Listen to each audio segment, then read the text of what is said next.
So in the meantime, when he's with his dad and when he's with Maggie, Maggie starts being really mean to David, and she starts really mistreating him. And I think she is so manipulative, and she is so very good at what she does and at how she abuses that for the most part, David was just really uncomfortable at their house without being able to verbalize why or how. I think that he was scared and never knew how to take her because he didn't know if he was going to be love bombed or if she was going to be really mean to him. So Casey doesn't raise too much of a stink about anything until she goes to pick David up one day, and he has bruises on his arm from where Maggie has snatched him up. She's jerked him by the arm, and she's left bruises on his arm. So Casey files for emergency custody, but she also files her first report with DSS.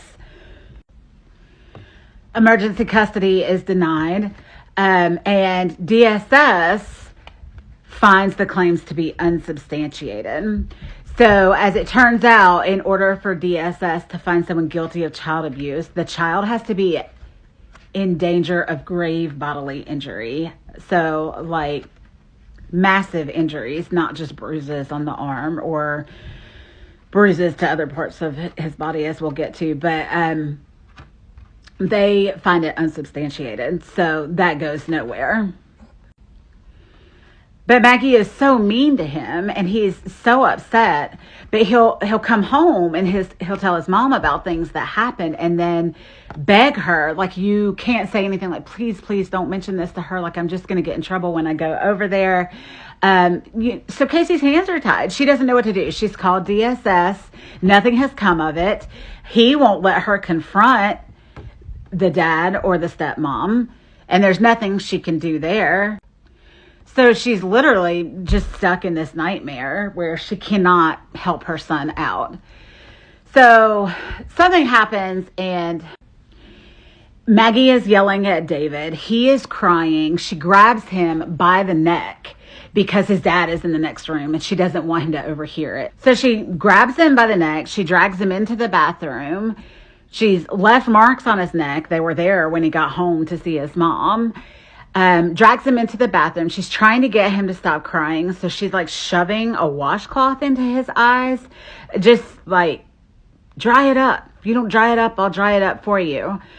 So, I mean, needless to say, traumatizing for this child. But we've also entered this era where they're playing games with his phone calls. And so they never let him talk to his mom. So he gets to school and he goes to the principal's office and asks the principal, can I call my mom? The principal, and this is why I have such an issue with this school. This is one of many reasons I have issues with this school. The principal lets him call his mom, and he calls his mom and he starts crying and he tells her, what she did and what happened to him. And Casey is like, I promise I'll come get you. He was supposed to go home with his dad that night, but she said, I'll come get you as soon as pickup. Like, I can't pick you up early. I always get in trouble when I pick you up early, so I'll come and I'll get you later.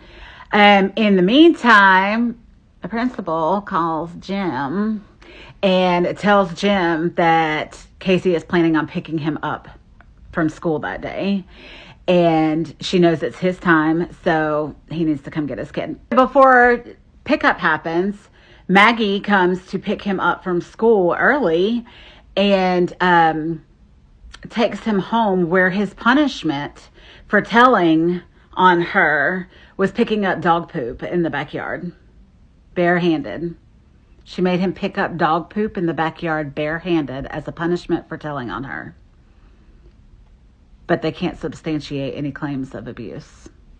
So, I mean, that's all pretty appalling as it is, but I will tell you that some years later, I was having a conversation with David, and we were talking about the principal of this middle school, and there was another incident that had happened, and he and I were chatting about it, and he tells me that Maggie has told him, do you think that Mrs. Principal will ever take your side over my side? I've known her since Uncle Beep. I don't want to think of a fake name for that guy, but I've known she was his teacher way back when. Like, she'll never take your side over our side. And guess what? She never did.